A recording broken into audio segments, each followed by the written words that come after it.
அன்பர்களே நண்பர்களே, இந்த புத்தம் புதிய காணொலியில் உங்கள் அத்துணை பெயரையும் சந்திப்பதில் மிக்க மகிழ்ச்சி கொள்கிறேன். இன்னைக்கு நம்ம தொடங்க போகிறது ஒரு புது சீரீஸ் ஆஃப் வீடியோஸ். புத்தாண்டு சிறப்பு பலன்கள் 2025. இந்த நிகழ்ச்சியை பார்த்து கொண்டிருக்கக்கூடிய அனைத்து நேயர் பெருமக்களுக்கும் புத்தாண்டு சிறப்பு பலன்கள் வழியாக 12 ராசிகளுக்கான புத்தாண்டு பலன்கள், ஒவ்வொரு ராசிக்கும் தெள்ள தெளிவாக வருகின்ற ஆங்கில புத்தாண்டு 2025 எப்படி இருக்க போகுது, அதை பற்றி தான் இந்த வீடியோ சீரியஸில் பார்க்க போகிறோம். நண்பர்களே, இந்த புத்தம் புதிய காணொலியில் உங்கள் அத்துணை பேரையும் சந்திப்பதில் மிக்க மகிழ்ச்சி கொள்கிறேன். இன்னைக்கு நம்ம பார்க்க போகிறது புத்தாண்டு சிறப்பு பலன்கள் 2025 வரிசையில் மீன ராசி. வருகின்ற ஆங்கில புத்தாண்டு 2025 3 முக்கிய நிகழ்வுகள் இருக்கு. சனிப்பயிற்சி, குரு பயிற்சி, ராகு கேது பயிற்சி. இதில் ரொம்ப முக்கியமானது சனிப்பயிற்சி. ஏன் அதை விட முக்கியமானது ரொம்ப இந்த ஆண்டு வரக்கூடிய சனிப்பயிற்சி. மேஷ ராசியில் காலபுருஷனுக்கு முதல் வீடு, ஃபர்ஸ்ட் ராசி மேஷ ராசி, எப்பவுமே லாஸ்ட் ராசி மீன ராசி. மீனராசிக்கு நிறைய சிறப்புகள் உண்டு, அசாத்திய சிறப்புகள் உண்டு. நீங்க மீனராசியில் பிறந்தவரா, உங்களுடைய பிறப்புடைய ரகசியமே வேற. அதை நீங்க முதல்ல புரிஞ்சுக்கணும். உங்களுடைய பிறப்பில் மிகப்பெரிய தெய்வ தத்துவம் என்பது இருக்கு. அதெல்லாம் நம்ம பேசுறேன். இந்த சனிப்பயிற்சியானது 30 ஆண்டுகளுக்கு முன்னாடி, கிட்டத்தட்ட 95வது வருஷம் மேஷராசியில் தன்னுடைய டிராவல், அதாவது இந்த ஃபுல் சர்க்கிளுக்கான முதல் படி, அந்த டிராவலை ஆரம்பித்தது 95. 3 தலைமுறைகளுக்கு முன்னாடி சனீஸ்வர பகவான் ஆரம்பித்த டிராவல் இப்போ மார்ச் 29, 2025 உங்கள் ராசிக்கு முடிக்க போகிறார். ஏன்னா உங்களுக்கு ஜென்ம சனி வரப்போகிறார் மார்ச் 29, 2025. அதனால தான் முக்கியமான பதிவுன்னு சொல்லுவோம். பொதுவாக 7.5 சனி அப்படின்னாலே நமக்கு பயம் வந்துடும். அது ரொம்ப முக்கியமானது. 7.5 சனி, அஷ்டம சனி, ரெண்டுத்துக்குமே பயம் வரும்.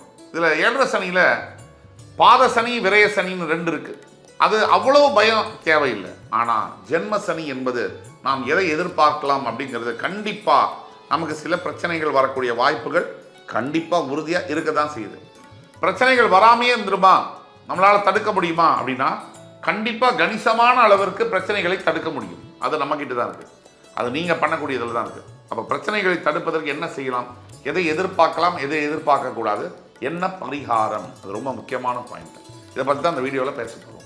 வருகின்ற ஆங்கில புத்தாண்டு நிறைய பாடங்களை கற்றுக்கொள்ள வேண்டிய ஆண்டாக வரும். லைஃப் லெசன்ஸ்ன்னு சொல்லுவோம். கிளாஸில் வாத்தியார் எடுக்க முடியாத பாடம், காலேஜில் ப்ரொஃபஸர் சொல்லித்தர முடியாத பாடம், கணவன் மனைவிக்கு சொல்லித்தர முடியாத பாடம், மனைவி கணவனுக்கு சொல்லித்தர முடியாத பாடம், அப்பா பையனுக்கு சொல்லித்தர முடியாத பாடம், அம்மா பையனுக்கு சொல்லித்தர முடியாத பாடம், அத்தனையும் ஆண்டவன் ஆகிய சனீஸ்வரன் சொல்லி தருவார். பயப்பட வேண்டாம், நம்மளை ஒன்றும் கொண்டுட மாட்டார். நமக்கு பாடம் சொல்லி கொடுத்து நம்மளை அரவணைக்கவும் செய்வார். விழுந்துரு அடிப்பார், விழும்போது பிடிச்சிருவார். ஸோ கவலைப்பட வேண்டாம். நண்பர்கள்னா யாரு, பணம்னா என்ன அப்படிங்கிறத நீங்கள் ஃபுல் ஃப்ளெஜ்டு டீட்டெயில்டாக கற்றுக்க போகிறீங்க. இதை மறந்துடாதீங்க.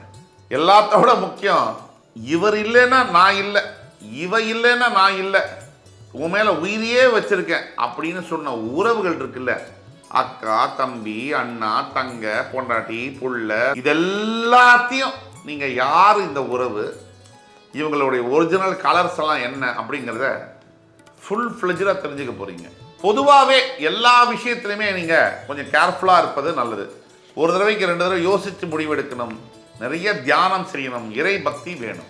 இப்போ 7.5 சனி, ஜென்ம சனி வருது, ஐயோ பெரிய கஷ்டம் வருமா அப்படின்னு பயப்பட வேண்டியதில்லை. பயந்தா மட்டும் கஷ்டம் போயிடுமா? பயப்பட வேண்டியதில்லை. எதிர்கொள்ள வேண்டும். எது வந்தாலும் பார்த்துக்கிறேன், எதிர்கொள்ள வேண்டும். பார்த்துக்கலாம், எல்லாரும் அதை தாண்டி தான் வரும், பார்த்துக்கலாம். இந்த வாழ்க்கைங்கிற பயணத்தில் நல்லது கெட்டது, பகல் இரவு, துக்கம் சந்தோஷம், இன்பம் துன்பம் எல்லாம் பார்த்து தான் வரும், பார்த்துக்கலாம். அதில் உங்களுக்கு ரொம்ப உதவியாக எது இருக்கும் அப்படின்னா உங்களுடைய கர்மா, உங்களுடைய தர்மம். ஏன்னா தர்மம் மட்டும் சனீஸ்வர பகவான் பார்த்துட்டாருன்னா உங்களை விட்டுருவார். நீங்கள் தர்மம் செய்கிறீங்க அப்படின்னு மட்டும் அவருக்கு தெரிஞ்சு போச்சுன்னா உங்ககிட்ட வரமாட்டார். உங்களால் முடிஞ்ச தான தர்மங்களை நீங்கள் செய்ய ஆரம்பிக்க வேண்டும். அதுதான் பாயிண்ட். முக்கியமான ஒரு விஷயம், ஷேர் மார்க்கெட்டு, கேம்பிளிங், அதில் இன்வெஸ்ட் பண்ணுறேன், இதில் இன்வெஸ்ட் பண்ணுறேன்னு போனீங்கன்னா அது ஒன் வேயாக தான் இருக்கும். இப்போ எந்த ஒரு இன்வெஸ்ட்மெண்ட்டையும் தவிர்க்க வேண்டும். கீழே கொடுக்கக்கூடிய வாட்ஸ்அப் நம்பரில் உங்களுடைய பிறப்பு ஜாதகத்தை காமிச்சு ரொம்ப முக்கியமான தருணம். கண்டிப்பாக ஒவ்வொரு மீனராசி அன்பர்களும் கன்சல்டேஷன் எடுத்துக்கணும். அதுதான் உங்களுக்கு நல்லது. ஃபார்வேர்டில் நீங்கள் என்ன டிசிஷன் எடுக்கலாம், எப்படி பிரச்சனைகளை குறைத்து கொள்ள முடியும் என்பதற்கு நாங்கள் வந்து கிளியர் கட் ப்ரெடிக்ஷன்ஸோட வழிகாட்டுதலோடு சொல்லுவேன். அதுபடி இப்போ பண்ணிக்கலாம். இந்த நேரத்தில் போய் நான் போய் லவ் பண்ண போகிறேன், இல்லைனா என் மனைவி கிட்ட நியாயம் கேட்க போகிறேன், கணவன் கிட்ட போய் நான் வந்து எது தர்மம் எது நியாயம்னு கேட்க போகிறேன், இதெல்லாம் பண்ணிங்கன்னா போலீஸ் ஸ்டேஷனில் போய் உட்கார வச்சிருவார் சனி பகவான். தயவு கூர்ந்து காதலிக்கிறீங்கன்னா கூட எக்ஸ்பிரஸ் கூட பண்ண முடியாத நிலமையில இப்போ டைமில் இருக்கிறதுனால முடிஞ்சால் ஓப்பனாக சொல்லுங்கள். ஏற்றுக்கிட்டா ஓகே, இல்லைன்னா விட்டுட்டு அடுத்தது வேலையை பாருங்கள். அவ்வளோதான். B practical. அதே மாதிரி கணவன் மனைவி கிட்ட நியாயத்தை எதிர்பார்க்குறேன், நான் அது தப்பு பண்ணுறாங்க, இப்படிலாம் இந்த எப்படி வாழ்கிறது, இதெல்லாம் பண்ணாதீங்க. அடுத்த 2 வருஷம் எப்படி இருந்தாலும் வாழ்ந்துக்கணுங்கிற மனசில் இருந்துக்குங்க. இதுதான் உங்களுக்கும் நல்லது, குடும்பத்துக்கு நல்லது, எல்லாத்துக்கும் மேலே எந்த பாவமும் அறியாத அந்த குழந்தைங்களுக்கு நல்லது.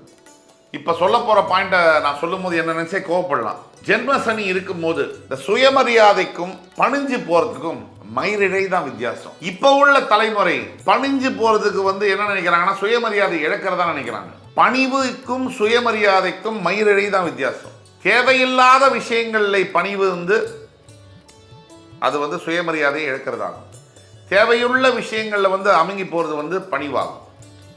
அப்போது ஒரு லாபத்துக்காக நீங்கள் உங்களுடைய மரியாதையை விட்டு கொடுக்கும்போது அதுதான் சுயமரியாதையை இழக்கிறது. உங்களுடைய லாபத்துக்காக, இன்னொருவருடைய லாபத்துக்காக மரியாதையை விட்டு கொடுக்கறது பேர் பணிவு.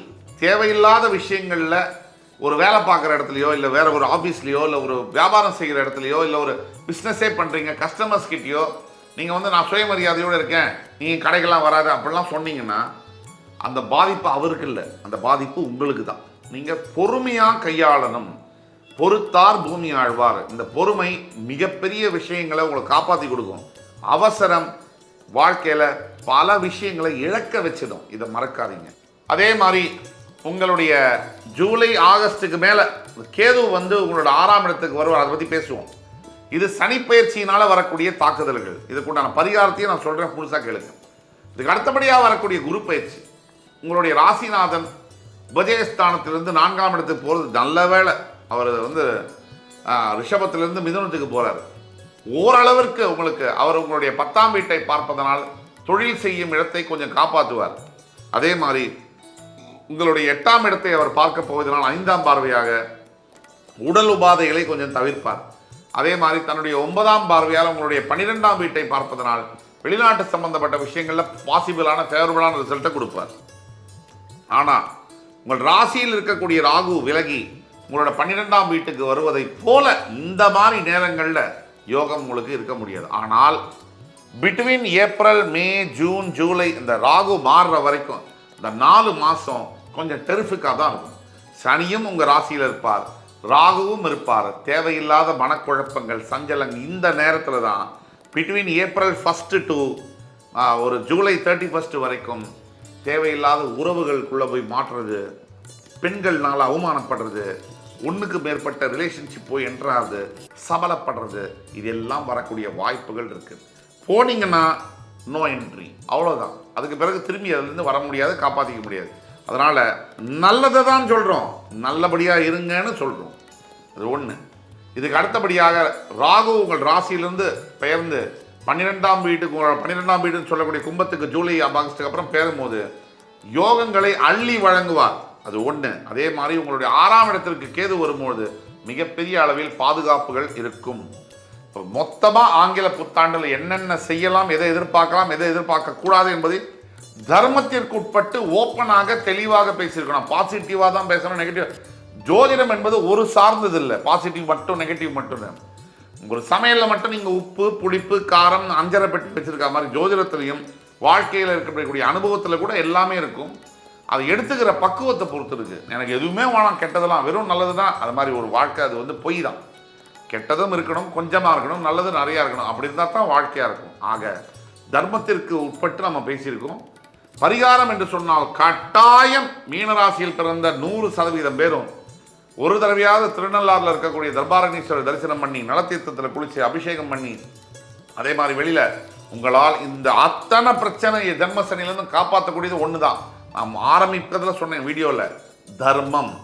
தர்மம் தலை காக்கும், தக்க சமயத்தில் உயிர் காக்கும், உங்களுடைய உயிரை காக்கும். நீங்க செய்யக்கூடிய கல்விக்கான உதவிகள், நீங்கள் செய்யக்கூடிய அன்னதானங்கள், நீங்கள் செய்யக்கூடிய முதியோருக்கான உதவிகள், இது அத்தனை மட்டும்தான் உங்களை காத்து நிற்கும். நல்ல எண்ணங்கள், தியானம், தர்மம், கடவுள் பக்தி, இது ஒன்று தான் உங்களை காப்பாற்றி நிற்கும் என்று கூறி என் உயிரினும் மேலான மீனராசி பெருமக்களே, உங்களை மறுபடி அடுத்த காணொலியில் சந்திக்கும் வரை உங்களிடமிருந்து விடைபெறுவது உங்கள் சுபாஷ் பாலகிருஷ்ணன். நன்றி, வணக்கம், வாழ்க வளமுடன்.